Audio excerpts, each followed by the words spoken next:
Bismillah. Alright, Bismillah, Alhamdulillah, Salatu wassalamu ala Rasulillah, wa ashhadu an la ilaha illallah wahdahu la sharika lah, wa ashhadu anna Muhammadan abduhu rasuluh. Rabbi shrah li sadri, wa yassir li amri, wa ahlul uqdatan min lisani yafqahu qawli. Rabbi zidna ilma, wa rabbana fiqhna fid din. Qulu ameen. اللهم صل وسلم على سيدنا وحبيبنا ونبينا محمد صلى الله عليه وسلم وعلى آله وصحبه أجمعين. أعوذ بالله من الشيطان الرجيم. بسم الله الرحمن الرحيم. من كان يظن أن لن ينصره الله في الدنيا والآخرة فليمدد بسبب إلى السماء ثم ليقطع فلينظر هل يذهبن كيده ما يغيظ.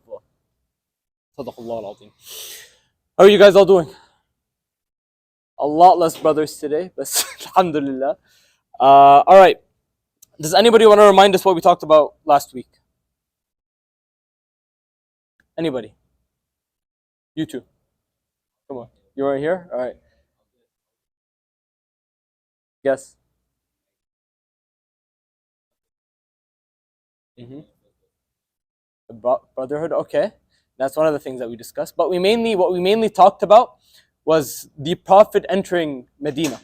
We talked about the Prophet entering this new city, establishing it as a new society, how the people greeted him, how the people interacted with the Prophet, peace be upon him, how the Muhajirin and the Ansar, the migrants and the helpers interacted with each other, how they built the brotherhood with each other, as the brother just mentioned. We talked about how society began running after the Prophet ﷺ had entered Medina. And near the end, we talked about how Allah subhanahu wa ta'ala had now allowed the Muslims who had been kicked out of their homeland, who had been fought by the people of Quraysh for multiple years, who had seen the corruption of Quraysh fall upon them. They were now allowed to fight for the sake of Allah against these people. And we talked about how Hamza, Sa'd ibn Abi Waqqas, and many of the Sahaba had went on expeditions against Quraysh, trying to take down some of their trade routes, trying to plunder some of these trade routes, trying to take out parts of their army if possible. And we talked about how some of these never really resulted in fights. And we also talked about how the Prophet ﷺ was informed by one of his informants around the area that there is a massive caravan led by a man named Abu Sufyan, who was one of the prestigious men of Quraysh, who was one of the leaders of Quraysh. And Abu Sufyan had a massive caravan that had an investment from every single person from within Quraysh. So the Prophet ﷺ, knowing this, knew that if this caravan were to get into the hands of the Muslims, minus the fact that this would be a massive blow for Quraysh, but it would gain a lot of wealth for the Muslims. Now, a lot of people without context may look at the Battle of Badr and they may realize and they may say, like, why would the Muslims do this? Why would the people, again, if you weren't here for like last semester's material, you wouldn't really understand why the Prophet ﷺ and his followers would set up an army and try to plunder these trade routes. But in a sense, it's kind of like me kicking you out of your house, and then when you see me on the street, you kind of like trip me. Compared to what the people of Quraysh had did to the Muslims, this is nothing. If anything, that's the least they can do. It's basically getting your own right with your own hand, given that your right was taken away from you, and from the people who took your rights away. And the Prophet, knowing that there's a caravan coming, he decided to intercept it near an area called Badr. Now, if you look at the map real quick, you'll find that Badr is south of a city called Yamba, and it's basically near the Red Sea. And that's one of the areas that they generally would pass by, knowing that knowing that this is, again, it's a place that caravans pass by, because it either has wells that they can drink from it, and or maybe they have valleys that their camels and their sheep and their herd can drink from. So this is one of the most popular areas that they would pass by. And the Prophet said that he would intercept this caravan at this location. The Prophet began gathering what you can call an army, but it really was composed out of about 300 to 317 men. And keep in mind, people weren't really expecting a fight. They were really just expecting for them to intercept the caravan. Granted, they have a lot of men in case a battle does occur, but even if a battle does occur, they don't really expect a massive army. And that's why a lot of people, like the Prophet gave a lot of people excuses for them not to come. Because to them, they didn't really assume that it would be a massive battle. And beyond that, again, it's just collecting loot from a caravan. So a lot of people didn't take this this expedition or this battle to the highest level of seriousness compared to other battles that may have occurred later on. But the Prophet gathered about 370 men. And by the way, a lot of these people did have excuses. One of them, for instance, was Uthman ibn Affan. Uthman ibn Affan's wife, which is Ruqayya, which by the way is also the daughter of the Prophet, peace be upon him, she became sick. So the Prophet ﷺ, he gave him an excuse, telling him that I understand that you want to come, but due to your wife's sickness and my daughter's sickness, stay behind and treat her. And a lot of people were like that, whether they were old, whether they were people that needed to take care of their families or children or what have you. And more or less 300 to 370 men went. And they seriously didn't expect the fight. Like they took one man with a horse. You have one cavalry. That's it. So the Prophet took this army and they began moving towards towards Badr. And the Prophet had eyes going all over, just checking out where this caravan is. Now, Abu Sufyan, he knew that the people of Medina, the Muslims, they were trying to intercept his caravan. So he would always be wary, he was always careful. And one time, while he was passing one of the valleys, he would do something interesting to inspect if the people of Medina were coming. He would always check the dung of like the animals and like the sheep and the horses and what have you. And he would always look for dates or like the seeds of dates. Does anybody know why he would look for the seeds of dates?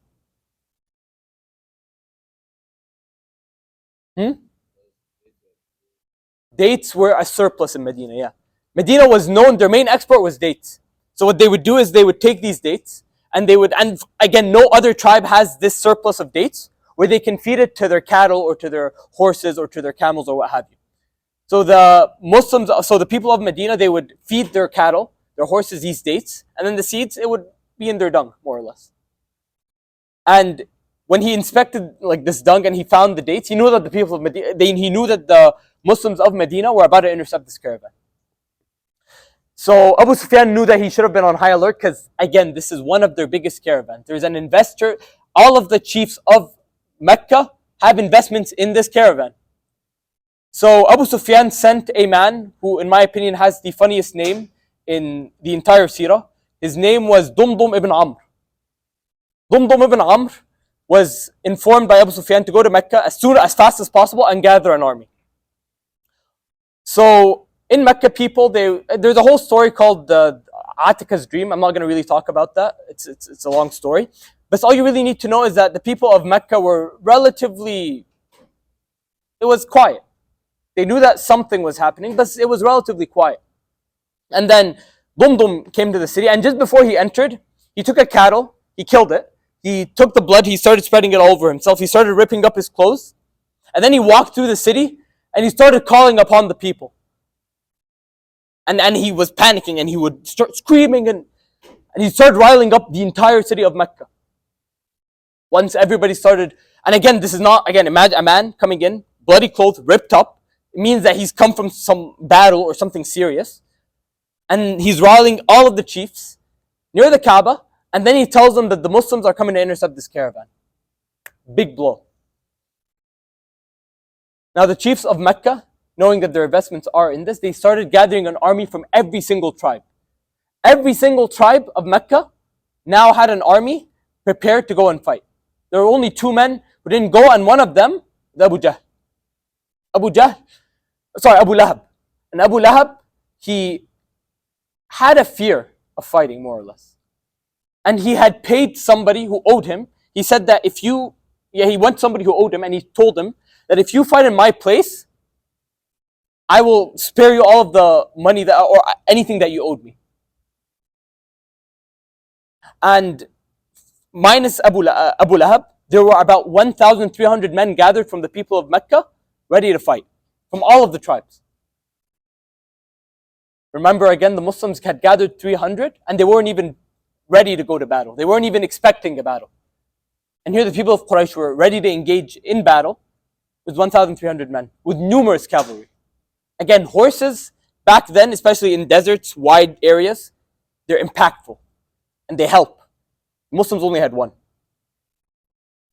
Now that this army began approaching Badr, the Prophet ﷺ was informed through Gabriel, through what we call wahy, which is basically information given to the Prophet through divine intervention, that the people of Mecca are now have gathered a massive army and they're coming to battle. Now here the Prophet could have simply said, all right, we're ready, and just told his army to basically go and fight. He didn't even need to tell them anything. But he went between his people, he gathered the army, and he told them that the people of Quraysh have gathered an army and now they are coming to fight us in Badr. And then he asked them for their consultation.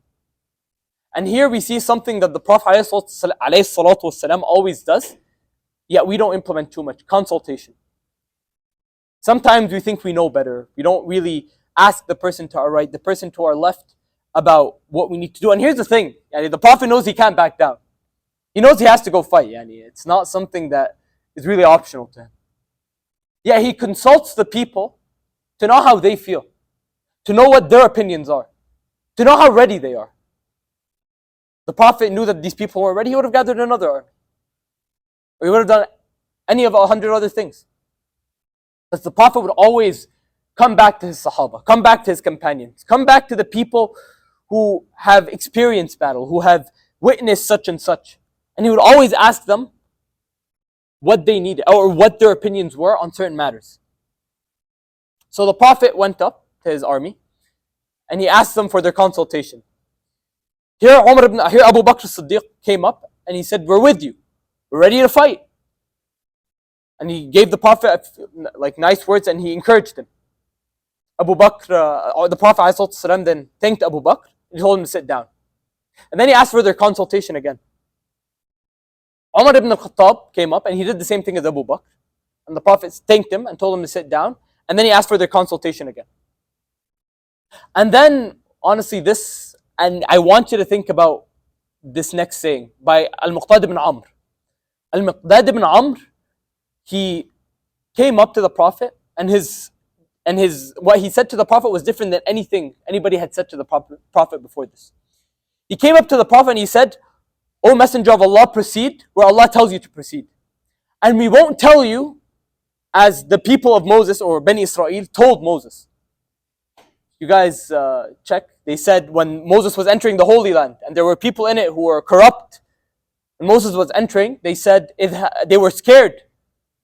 But when Moses encouraged them and told them that Allah was with them, they said, اذهب أنت وربك فقاتلا إنها هنا قاعدون. Go with your Lord and fight, but we're here. We're staying here. We're not going anywhere. But instead, we're going to tell you, اذهب أنت وربك فقاتلا إنا معكما مقاتلون. Go and fight with your Lord, and we're going to be here with you guys as fighters. And we're going to go with you guys as fighters. I want you to think about that statement just for a second. I want you to think about the level of encouragement and love and discipline that these men had to have for a man who had, keep in mind, this is on the second year of Hijrah. The Prophet ﷺ has been with the Ansar for about 13 years, and with the Muhajirin for 13 years, and with the Ansar for 1 year, or a year and a few months now. So, what kind of devotion do these men have? And the Prophet thanked Al-Muqdad ibn Amr, but he told him to sit down again, and then he asked for their consultation one more time. Does anybody know the similarity between these three men? Al-Muqdad ibn Amr, Abu Bakr as-Siddiq, and Umar ibn al-Khattab. There's something in common between the three of them. Anybody? A guess. Right. All three of them were of the migrants. They were muhajirin. They were people who had migrated out of Mecca going to Medina. What does that mean? Keep in mind the people of Mecca, the people who came from Mecca, they lost everything. migrating back then, as I mentioned this last time, but migrating back then means you leave everything. You leave your house, you possibly leave your family, and you can't carry a lot of your wealth with you. You either carry gold or you carry water. It's up to you. Do you want to be rich or do you want to not like starve to death? It's up to you. You choose. So the people of the Muhajirin, they came in, they have nothing to lose. They're ready to fight. They're ready to sacrifice their lives because like if they die here or they don't die, to them they're not gaining much if they lose. Sorry, they're not losing anything if they die. And if they win, they gain a lot. Alhamdulillah. But the people who had something to lose were the helpers, the Ansar. Because they're from Medina. They have their wealth, they have their money, they have their family. And the person who realized this was Sa'd ibn Mu'adh. Sa'd ibn Mu'adh came up and he asked the Prophet, are you regarding us? Are you talking about us, the Muhajirin, the Ansar? The Prophet said yes. And Sa'd ibn Mu'adh gave the Prophet a beautiful response. It's very long, so I'll give you the part that that resonated with me the most. He told him that we will obey you. We will obey you most willingly in whatever you command us. And by Allah, who has sent you with the truth, if you were to ask us to throw ourselves into the sea, we will do that most readily, and not a man of us will stay behind. Now again, the Muhajirin, they've suffered with the Prophet. But the Ansar, they 1 year or less, or about a year, sorry. 1 year. And they're this devoted to the Prophet ﷺ. And this shows you that the devotion to the Prophet ﷺ comes from two things. The first one is faith. If you have faith in the Prophet ﷺ, there's nothing that can come beyond that, come above that when it comes to power and when it comes to drive. But then the second thing, and this is the one that I want everybody to think about, the love for the Prophet ﷺ. We're going to mention the story later on, but there was a man who came trying to assassinate the Prophet. He went in hating the Prophet so much, he was trying to assassinate him. But when he left, he interacted with the Prophet and they exchanged a few words. And when he left, this man said, we're going to discuss the story later, but when he came out, he said, there is no man more beloved to me than the Prophet ﷺ. This is something that, unfortunately, we won't be able to experience. What attributes the Prophet had, we can read about them and we can digest them, but we're never going to feel them. But my intention through the seerah is that for you guys to also experience this. What made these people want to throw themselves into the sea for the sake of the Prophet ﷺ? What gave them that drive? What would make a man want to enter, wanting to assassinate him, and then come out loving him? Do you guys know what the Sahaba used to do whenever the Prophet used to do wudu? Whenever the Prophet used to do wudu, he used to have like a tub of water. All of the water that would fall off after the Prophet would finish, the Sahaba, they would use that water and they would use that in their wudu. That's how much they loved him. That's how much they wanted to be attached to the Prophet ﷺ. Now the Muslims, after this consultation, they got to Badr. And in case you don't know what Badr looks like, it's basically a bunch of mountains and a few hills here and there. But in general, think of it as a circular arena, more or less. But in a sense, you can't really see above or under it. It's very hilly. And basically, the Muslim army, they came from the north, obviously, and the Kuffar, they came from the south. And Badr is between Mecca and Medina, so it makes sense. As for Abu Sufyan's caravan, he knew that he couldn't pass by Badr. He knew that this was probably the place where they would fight. So what he did is he stuck towards the Red Sea, basically coming through this side of Badr. And that's where he stuck towards, and that's where he tried to drive his caravan. And he was very cautious. And long story short, Abu Sufyan was able to take a different route, and he got past Badr eventually. But as for the Muslims, they camped near the near side, or the north side of Badr. And the Kuffar, they camped near the south side, or the farther side of Badr. So basically, north, south, or near and further. And then Abu Sufyan's caravan is coming through the west. And nobody knows where the other enemy is. They can't see each other. Their scouts are walking around and they just don't know where they are. Now, something interesting here is the Prophet was trying to strategize where they should camp, or what they should do. And he gave a certain strategy about how they should line up.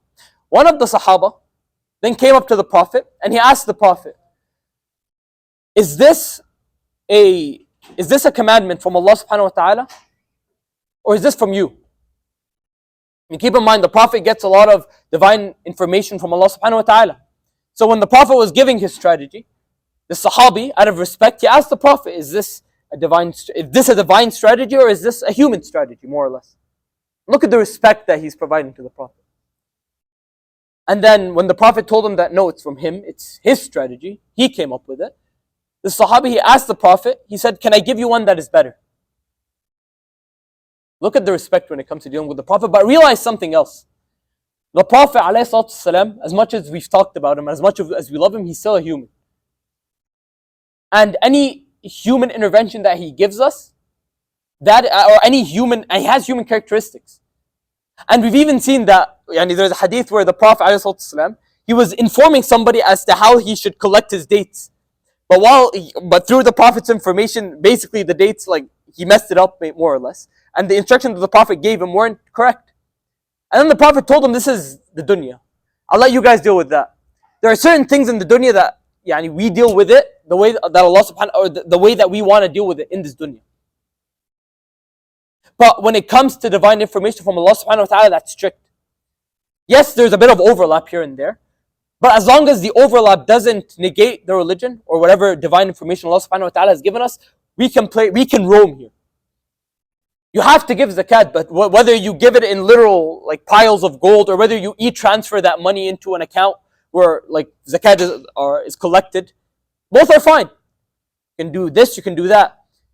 You can travel to Mecca for Hajj using boats, wooden boats and camels, or you could take a plane. Again, there's no issue in dealing with how this dunya is and using the utilities and the things that we have come up in this dunya for the sake of Allah subhanahu wa ta'ala. But we need to address that whatever is within this dunya, that's our domain, and it can never overtake the domain of Allah subhanahu wa ta'ala.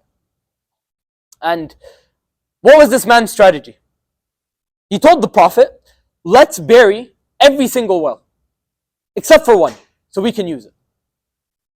And when we bury these wells, there's only going to be one water source, and the people of Quraysh, they're going to try and ambush it more or less, and that's going to give us, they're going to basically be sitting ducks in front of us trying to get to this water, or trying to get to this well. The Prophet said this is a good strategy. And indeed, the Sahaba, the companions, they began digging up all the wells, trying to bury them, keep them hidden, so people wouldn't be able to use them, and they only kept one.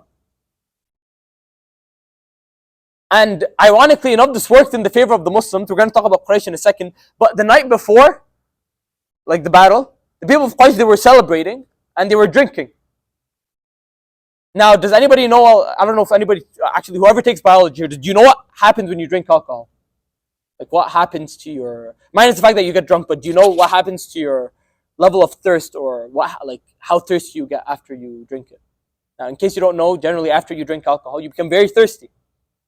I'm not sure as to why, but that's just one of the characteristics. So the day of the battle, them coming in, they're extremely thirsty. So that well right there, that the Sahabi I told them to keep, that to them was treasure. And indeed, they started gathering up at that well during the battle, and we'll talk more about it in a second. And minus that, and in addition to that miracle that I just told you, the fact that they were drinking the night before, there are a lot of other things that Allah subhanahu wa ta'ala did for the Muslims before the battle. Things that they couldn't control and they wouldn't have been able to plan for. One of them was the fact that the army of Quraysh was now reduced. Something that they did, after the people of Quraysh had realized that the caravan had now passed, to them there's no incentive to fight anymore. They came to protect the caravan passed, khalas, there's no reason to fight. There's no reason for me to sacrifice my life, and khalas, I got what I came for. And in addition to that, something to keep in mind, some of the muhajirin, they have families in Quraysh. People of Quraysh don't want to fight their own family, especially Bani Hashim, the Prophet's own tribe. So a lot of them were trying to leave, but the person who was driving them and motivating them to fight was Abu Jahl, the pharaoh of this generation. He was motivating them, and indeed 950 men stayed. But we now reduced the numbers from 1,300 to 950, alhamdulillah. That's the first thing. Second thing is that the night before the battle, things like rain began to fall down. And it began to fall on the north and the south side, but on the north side it fell in moderation. Now, when rain falls on sand, it turns to mud.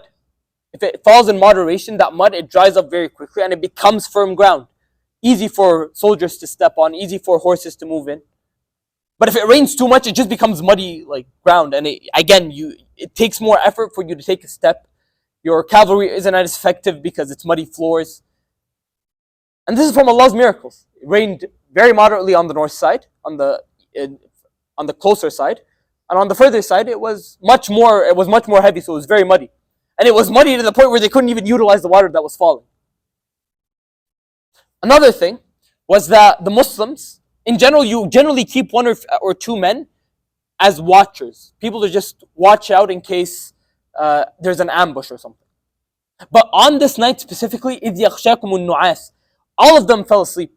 The Prophet had put one of his companions as a watcher, but he said it himself, he was trying to keep himself awake, but he slept. He couldn't control himself. And this is not due to his laziness. This is a command from Allah subhanahu wa ta'ala. But Allah protected them. Two more.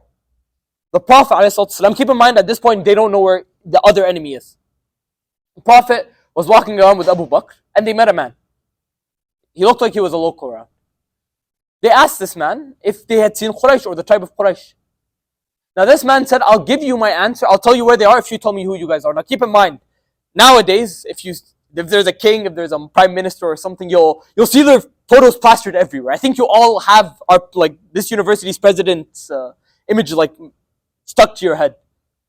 But back then they didn't have anything like that. You just kind of knew a name. You didn't know what they looked like. So this guy didn't know he was talking to the Prophet ﷺ. The Prophet said, okay, I'll tell you where I'm from if you tell me where Quraysh is. They tell, alright, Quraysh is on the south side, or the further side of Badr. Then he asked the Prophet, where are you from? And the Prophet told him, I'm from Ma'. That just means water. Now in the desert, again, oases, valleys, all of these things, generally they might be called Ma'. So in general, there's a lot of Ma's, like the Ma' of Badr, the Ma' of this, the Ma' of that. So the guy asked him, Ma' of what? The Prophet said, I'm from Ma'. And he left it at that. He said, I gave you my answer. Now what the Prophet actually meant was that he's made out of water. He didn't want to give out information because if he told this man where the Muslims are camped, this gives Quraysh information and that could lead to an ambush. So out of safety, the Prophet didn't lie, because he didn't tell him the full truth. And here we see one of the actual situations where lying is permissible. In the case of war, to protect your allies, to protect your army, that's one of the cases where you lie. And even here the Prophet ﷺ, he didn't lie. And the final one was during the battle itself, or just prior to the battle itself. Here the Prophet, he took a handful of sand and he threw it towards the army of Quraysh, and he said, Shahat al-wujuh. He's basically kind of cursing their faces. And here when he did that, the people of Quraysh, who later on became Muslims, they accounted that sometime just before the battle started, it's as if the entire army was blinded with sand. It's as if somebody took sand and just placed it inside their eyes. And this is a miracle of Allah subhanahu wa ta'ala. And Allah subhanahu wa ta'ala mentions in the Quran, He says, وَمَا رَمَيْتَ إِذْ رَمَيْتَ وَلَكِنَّ اللَّهَ رَمَى. Just before I continue, something to keep in mind, a lot of the verses that I'm going to mention, or I mentioned today already, it's from Surah Al-Anfal. Surah Al-Anfal can be named Surah Badr, because the entire surah, it was revealed after Badr, and almost all of the verses are regarding Badr. So if you want to learn more about Badr, and I mentioned it in the references at the end, the Surah Al-Anfal, you all have to read it after this, inshallah. Now, I want to mention something.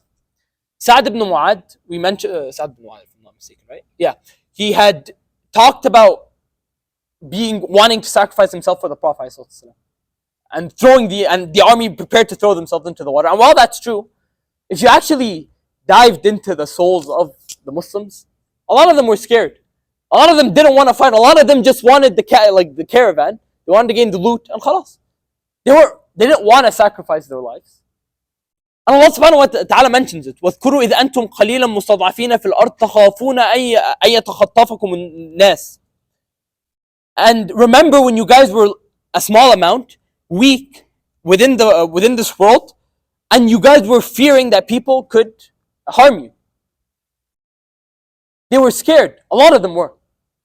But they still fought. Look, in general, the challenges that Allah subhanahu wa ta'ala puts upon you, they're not easy. And they never will be easy. And they're not meant to be easy. And rarely you're going to find a challenge that Allah subhanahu wa ta'ala places upon you that is easy.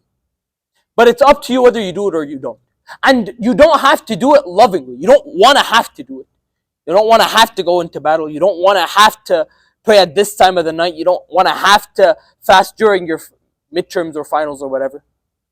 But you do it. Allah subhanahu wa ta'ala, and keep in mind, here you might look at this and think, oh, they were cowardly, but no. This actually shows commitment. This verse isn't meant to bring them down, but it's meant to encourage them. That Allah subhanahu wa ta'ala knew they were scared.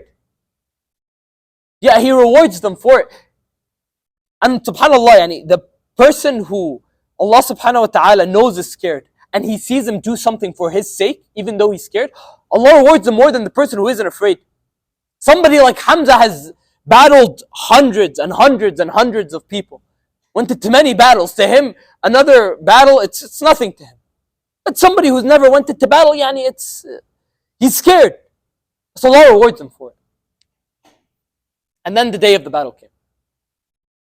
And just a beautiful story. While the Prophet was lining up the army so they can prepare for battle, there was a man, his name was Sawad. Sawad, sorry. Sawad? I think Sawad. And this Sahabi, he had a bit of a gut, and he was in front of the army. Kind of how we line up for prayer. One of them was lined up slightly in front of the army. So the Prophet took a stick, he shoved him, and he told him to come into place, line up. Now this Sahabi came to the Prophet and he said, "You hurt me." I want you to imagine telling that to a military general nowadays. You're going to have to do 3,000 push-ups or something. Told him, "You hurt me." So the Prophet, he gave him a stick, he showed his part of his stomach, and he said, "Take your right. اختص." Basically, get your right back. So for instance, if I hit you, you have the right to hit me back. And here, just logically, if you imagine the rest of the Sahaba looking at this, they're like, what are you doing, man? This is the Prophet ﷺ. But what the Sahabi did was, when the Prophet showed his skin, Sahabi, he knelt down and he kissed the Prophet, and where he showed his skin. The Prophet asked him, "Why did you do this? I gave you the right to take your right back." He told them, "I'm going into battle, and I might die. And I wanted the very last thing that my skin touches before I die is the skin of the Prophet." Again, I honestly envy these Sahaba for the fact that they could experience something I don't think any one of us could experience. And the closest that we can get to understanding why the Sahabi wanted this to be the very last thing that he experiences before his death, the closest we're going to get is through the seerah, and through reading the Quran, and trying to understand who the Prophet was. And inshallah, through our actions, inshallah we're going to meet the Prophet inshallah one day. And we can experience that for ourselves. And that's something we need to strive towards, because if you think about these, none of these things are logical. There's no way that a man would want to throw himself into a battle for absolutely no reason. He might not gain anything for a man. But he did. So who is this man? And when the battle began, one of what we call urf basically means a cultural tradition. A cultural tradition from within from the Arabs was that they would generally have skirmishes. Basically, they would get some of the warriors of both sides and they would fight each other. And this generally was something done because it would motivate the enemy or the armies in their battle. If you saw your warriors defeat the enemy warriors, it would motivate you, and you would want to continue. And it was a way to show prestige. So the Prophet brought a few of the Ansar, and he brought them in front. But then the people of Quraysh, they said, no, we want our own family. We want to fight the people who left our land and went to you guys. So here the Prophet told the Ansar to come back, and he sent 3 of his relatives. Ali ibn Abi Talib, his cousin, Hamza ibn Abdul Muttalib, and Ubaidah. Hamza and Ubaidah are the Prophet's uncles. He sent his own family, he's prepared to sacrifice his own family members. So anybody who tells you that the Prophet fight for his own greed, he would literally bring out his own family members to fight in the sake of Allah subhanahu wa ta'ala and in the front lines. So it was Ali, Hamza and Ubaidah, and the kuffar, they brought out Al-Walid, Shayba and Utbah. So Ali started off by fighting Al-Walid, and he defeated him. And we'll talk about Ali in more detail, I think, in about 2 lessons in regards to his fighting ability. But you just need to know that Ali and Hamza specifically are great fighters. They're warriors. And Hamza specifically, Asadullah, the lion of Allah subhanahu wa ta'ala. And he has another title, but we'll discuss that next week, inshallah. And Hamza, being the lion of Allah, he also defeated Shayba. As for Utbah and Ubaidah, their battle was very fierce, but near the end they both clashed and they both were able to hit each other. And they both injured each other. At which point Ali and Hamza went in, they finished Utbah, and they took the injured Ubaidah back to camp, who then was martyred. And we're going to talk about martyrs in a second, inshallah. Now after this, the people of Quraysh, they now seeing that their most fierce warriors have now been defeated, they went into battle. And as the strategy that I just mentioned in a second, a lot of them were thirsty, so the first thing a lot of the soldiers tried to do was get to the well, which gave the Muslim archers a field day. Just a bunch of cattle gathered around the well, and they're just shooting them. Add on top of that their cavalry wasn't very effective. And add on top of that the Muslim warriors are fierce. These are 300 men, but they're 300 men. And we're going to know what these men were like because Allah... Actually, let me just tell you the story. Actually, let's look at the story of Abdurrahman ibn Auf. Abdurrahman ibn Auf was with 2 boys. And in general, when it comes to a lot of these fierce warriors, they're generally given people to back them up. Abdurrahman ibn Auf was one of the prestigious men and was one of the most beloved men to the Prophet ﷺ, and he was a fierce warrior. But he was only given 2 teenagers to help him. Now Abdurrahman ibn Auf knew that they were good fighters, but he wanted people with more experience, people who were more aggressive. But then one of the boys came up to his right, and he told them, "Where's Abu Lahab?" Sorry, Abu Jahl. Abu Jahl. Keep in mind, he's like, why are you asking about Abu Jahl? Keep in mind, Abu Jahl had about an entire regiment just surrounding him, protecting him. He was the most protected man on that battlefield. And he's one of the most fierce warriors. And keep in mind, the Prophet ﷺ, at one point he wanted him to become a Muslim. He said, انصرنا بإحدى العمرين, either give us Umar ibn al-Khattab or Abu Lahab, whose name is also Umar. Abu Jahl, sorry. So, this boy, he asked him, "Where's Abu Jahl?" He's like, "Why do you want him?" He's like, "I was told he was the one who caused the Prophet the most harm." Rahman ibn Auf is like, this guy's asking about to fight Abu Lahab. Abu Jahl. Sorry, my bad.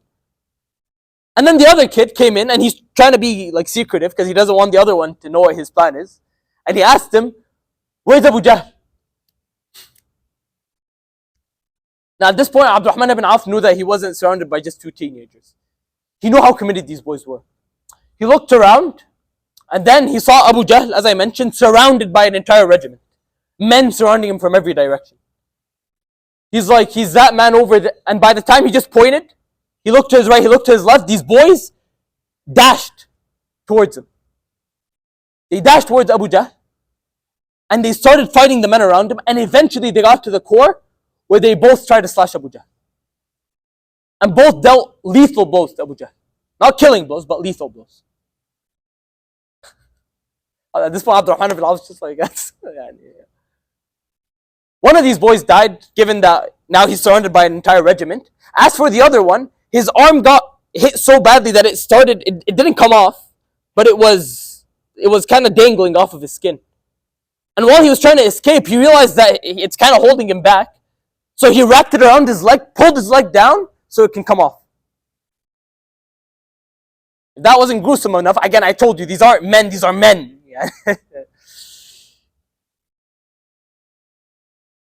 And the battle wasn't even close. The Muslims demolished the other side.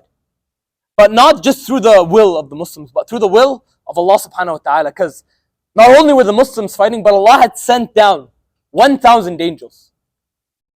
During that one battle, and this is the only battle where Allah subhanahu wa ta'ala had sent down angels to fight with the Muslims.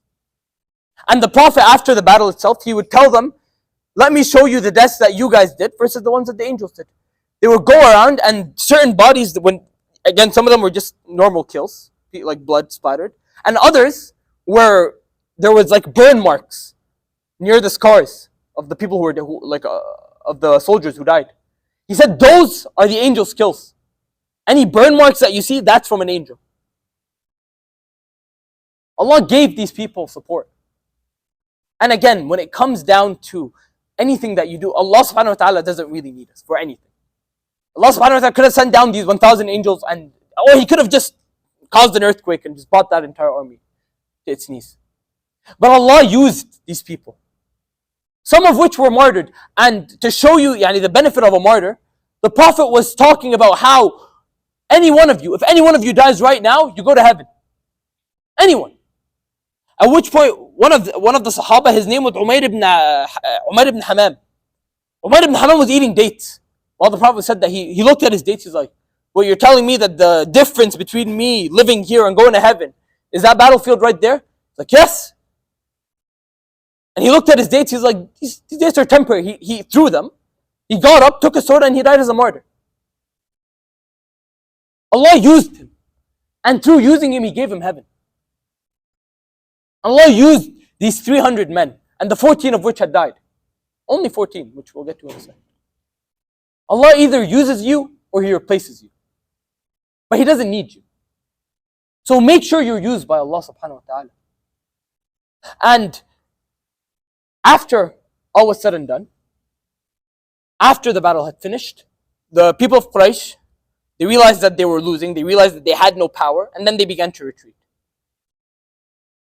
At which point, 70 of them had died, 70 of them were captured, and only 14 Muslims were martyred. Again, I want you to recall that the Muslims were, for each Muslim, he was fighting 3 soldiers of Quraysh. Some of which were on cavalry, some of which were not, again, these weren't small names that we're talking about. Al-Walid, Shayba, Utbah, Abu Lahab, Abu Jahl. And after all was said and done, the Prophet asked, where's Abu Lahab? Sorry. Where's Abu Jahl? Sorry. And he sent, And then the Prophet ﷺ, he sent Abdullah ibn Mas'ud.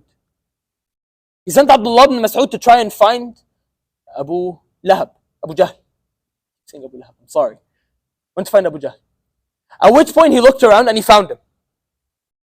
But he was, as I mentioned, the 2 boys, they had wounded him severely. But he wasn't dead. At which point Abdullah ibn Mas'ud took his sword and dealt the final blow. And he took his head and he brought it to the Prophet ﷺ. Now, just before we continue, I want you to think about Abdullah ibn Mas'ud on the Day of Judgment.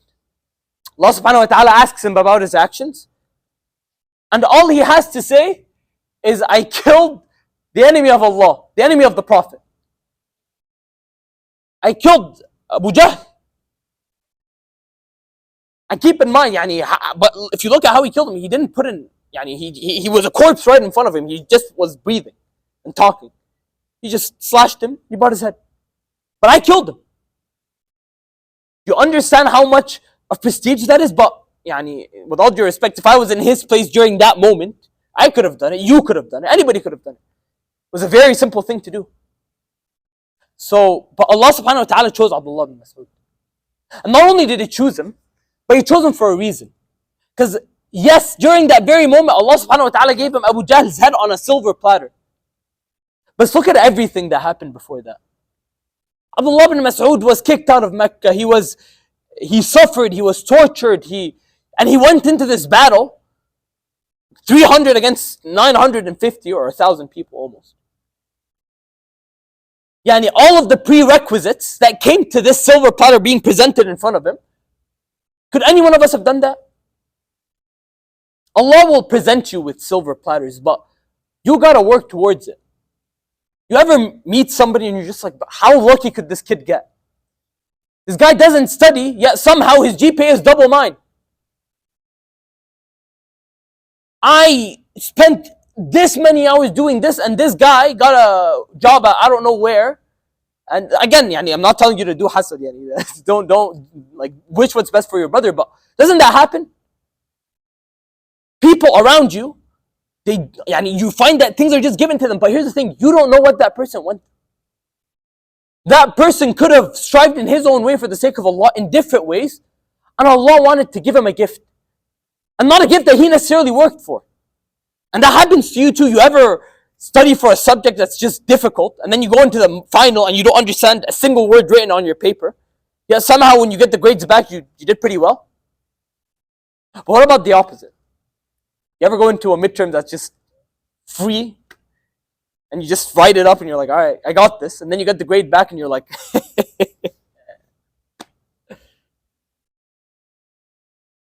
Allah subhanahu wa ta'ala will serve you with your silver platter, but you gotta work towards it. And you won't necessarily ask for it. And you won't necessarily work for it. But Allah subhanahu wa ta'ala will present it towards you as He presented Abu Jahl's head in front of Abdullah ibn Mas'ud. At which point He brought it to the Prophet, and then the Prophet had said something that I've been mentioning for the entire seerah. هذا فرعون هذه الأمة. This is the Pharaoh of this nation. Pharaoh, the most egregious, corrupt, and self-centered man in the entire Quran. That's who Abu Jahl was compared to by the Prophet ﷺ. This man was an enemy of Allah. And subhanallah, when you look, the Prophet, all of the people who had fought him in Mecca, many of them had died. And I want to go back, I think, 3-4 lessons before. There was a time where the Prophet ﷺ, he was praying, and the people of Quraysh, they had brought the guts of an animal, and they placed it over his head while the Prophet was prostrating. The Prophet couldn't get up, because if he did, all of the excrement would just get on his head. And all of that dirt would get on his head. And these men, I think it was 7 men, they were all laughing. And as the Prophet was there in prostration, he said, he started praying on them, asking Allah to get revenge for him upon them. عليك بأبو جهل, عليك بعتبة, عليك بشيبة, عليك, and he started naming them. Every single one of them died in the battle of Badr. Every single one of them. Allah's words come true. But keep in mind, this was, I believe, 8 years prior to the battle of Badr. Or 10 years. 10 years! The Prophet ﷺ, his word, his own da'wah, and keep in mind, this is a prophetic da'wah. Prophetic da'wahs come true in this dunya. But look how long it took. So in addition to that silver platter, anything that you ask for, just wait for it. It takes time, but it'll come. And if it's not in this dunya, Allah's going to give you what's better than that in the akhirah. And after that, after they had retreated, now the Muslims, they were going through the battlefield collecting loot. Now, Abdurrahman ibn Auf was collecting a lot of armor and shields and stuff. Now, Umayy ibn Khalaf, he couldn't escape. And khalas, there's no time for him to escape. So he knew that he was a captive. Does anybody know who Umayy ibn Khalaf is before I continue? Let me give you a better question. Does anybody know who Umayy ibn Khalaf used to torture back in Mecca? Bilal. So Umayy ibn Khalaf went to Abdurrahman ibn Auf, and he said, I'll give you what's better than all of the treasure that you collected. Take me. You'll gain a ton of money off, man. Take me as a captive, and you'll gain more than everything you have collected.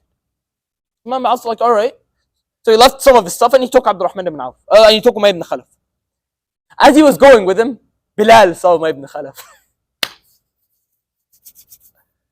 So Bilal at this point, he decided that he told Abdurrahman ibn Auf to give him to him.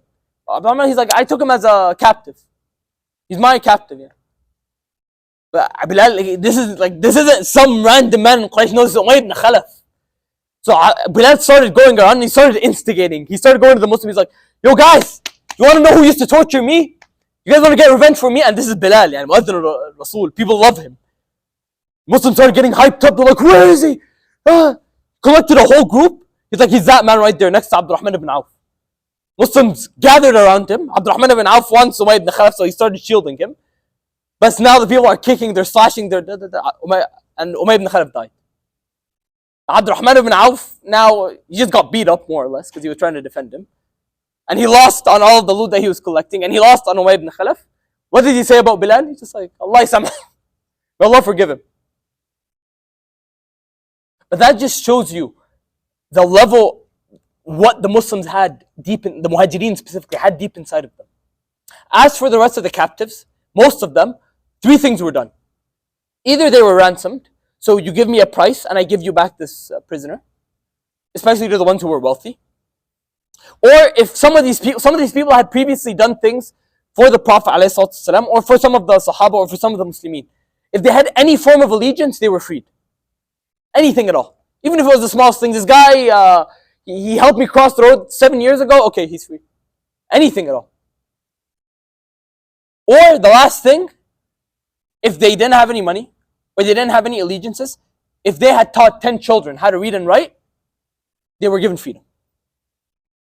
Which also shows you that the Prophet ﷺ would encourage teaching and would encourage learning within his community. And these prisoners were treated with the utmost humanity. They weren't tortured, they were fed. And as you can see, they were given very generous rights as to how they could be freed. And then after this, there were also laws that were put in as to how these spoils, whether they're the money gained from captives, the armor, the stuff that they gained, were to be distributed. They're in Surah Al-An'am. I'm not going to go into too much detail about them, but if you want to reference them. Now, there's one more thing that I want to mention before I continue, before we finish off, and it's what happened to Bani Qaynuqa. Now, keep in mind, after this battle, the Jews specifically, they kind of had a hatred. They thought the Muslims were, again, they hated the Muslims already, and they hated the Prophet. But now that they had defeated Quraysh, that means they were also a superpower to be, basically a superpower within the area. And they had a strong army. And this led to even more hatred for them. But for the most part, the Muslims had a treaty with them, and they would trade with them, and they would do everything. But with Bani Qaynuqa specifically, there was a specific incident that happened. As I mentioned, the Muslims, they would sometimes go to these Jewish forts and to these Jewish areas, and they would trade with them. There was a lady who was within this area, and she was getting harassed by this man, but she would ignore him and she would just go on her way. Now keep in mind, with the hijabs back then, they were longer than they were now. They kind of have like longer threads going off of them. So especially at the back, it would drag near like the waist of a woman, more or less. So this woman, she was observing a few items. So she squatted down and she was looking at the items. Now, while she was in that position, this man stealthily came behind her and he tied the ends of her hijab to the bottom of her skirt. So when she stood up, her bottom was exposed and she screamed. Now, obviously, some of the Jews began laughing and they like on the side. Now, one of the Muslimin, he saw this, he couldn't bear it for himself. He couldn't bear seeing not only a sister to him, somebody who is a Muslim, somebody who is considered a sister to him, being harassed that way. But he felt like the honor of the Muslims, the entire honor of the Muslims was defied. So he went up to this man and he punched him so hard that he killed him. Now the rest of the Jews saw this and they ganged up on that man and they killed him too. Now here there's an incident. Now in these cases, in these incidents, the Prophet ﷺ, based off the treaty, is that he would deal with them directly. He would judge between them. So the Prophet said, bring me the perpetrators and I will judge. But Bani Qaynuqa, they refused to give the Prophet. They refused to give these perpetrators. Now, and they began threatening the Prophet. They even told him, we're not Quraysh. We are the people of war. We are the people. We're strong. We're this, we're that. I said, all right. No treaty. Prophet gathered an army and he went to their fort. Now, these people of war, these smart, intelligent members of warfare, what was their strategy to fight these Muslims? They went inside their fort and they hid the entire time. For 15 days. And you're going to find this a common theme in every battle that the Muslims are going to have with the Jews, back in the Prophet's time and even now. I want you guys to read somebody called Sa'd ad-Din al-Shazli's biography during the War of Yom Kippur. Sa'd ad-Din al-Shazli was an Egyptian general during the Yom Kippur Wars. And he was describing what he basically said that with the Jews, what they would do is that they would basically bring planes, bomb our entire front line, and then come back. I never saw a Jewish soldier. I barely saw one. I never engaged with them face to face. I would just see bombs coming from the top and they were all on the back lines.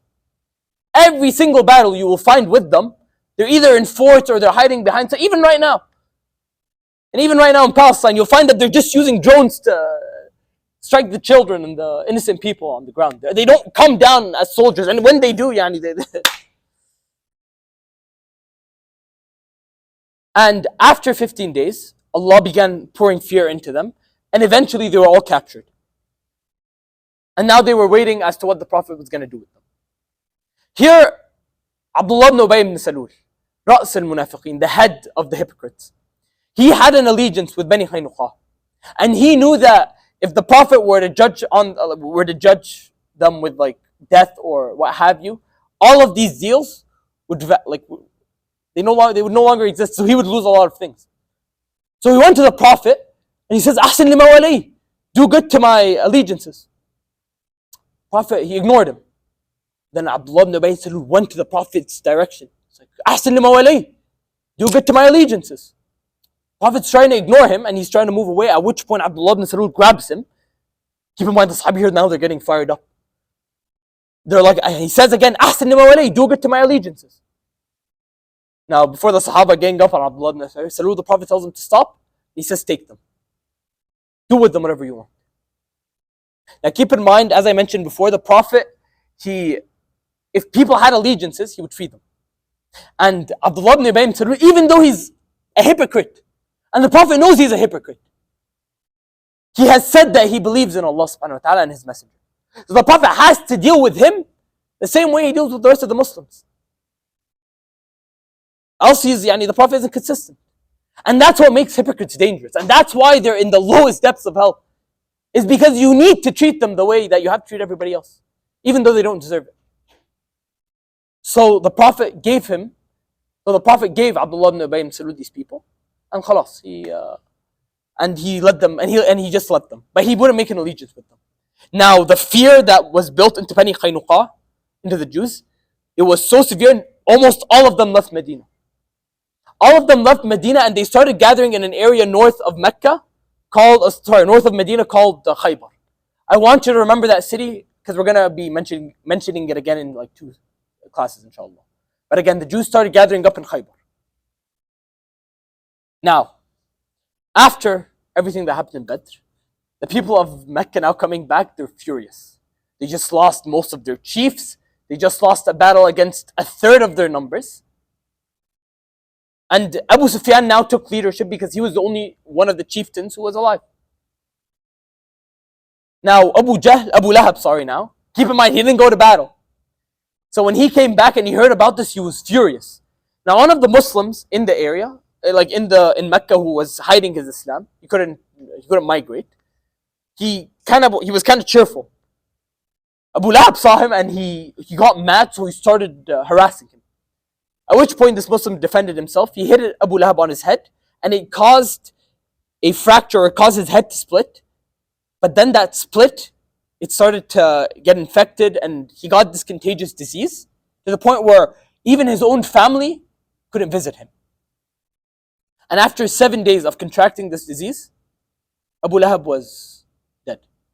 And his family, they didn't know what to do with him. His sons, they didn't want to go in to bury him because it's a contagious disease. They could get it.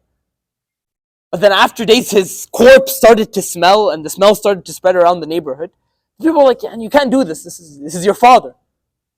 So what they started doing is they brought the whole building down. They brought his house down on his head. And they started throwing rocks so that he would be buried above these rocks. Look at how Allah subhanahu wa ta'ala takes... Keep in mind, what did the Muslims do here? I mean, minus that one guy who was defending himself, but he didn't even mean to do that. But yeah. Allah subhanahu wa ta'ala takes revenge of his own enemies by his own hands, in his own ways. And after the death of Abu Lahab, the people of Mecca, they were fired up. It didn't help that Abu Sufyan told them that nobody is allowed to cry in the city, which meant that everybody started containing these emotions. And they swore that eventually, they would get revenge against the Muslims. And how would they do that? We'll talk about it next week, inshallah. This was, I think, a bit of a long halaqah. There was a lot I wanted to discuss, so I apologize. But here are the references, inshallah, that we did use. As I mentioned, it's the Sealed Nectar by Saifur Rahman and Tariq Sudan's halaqas on the prophetic seerah. So if you want to check them out, that's what those are our references, inshallah. So make sure you guys check them out. There's a lot of info that I couldn't cover. A lot of stories that happened during the battle. A lot of things that happened before and after. So I highly recommend you guys go through them, bi'ithnillah. And here are the Quranic references. Surah Al-Anfal is, as I mentioned, Surah Badr. Go through these verses. I don't care how. Again, read the translation, read it in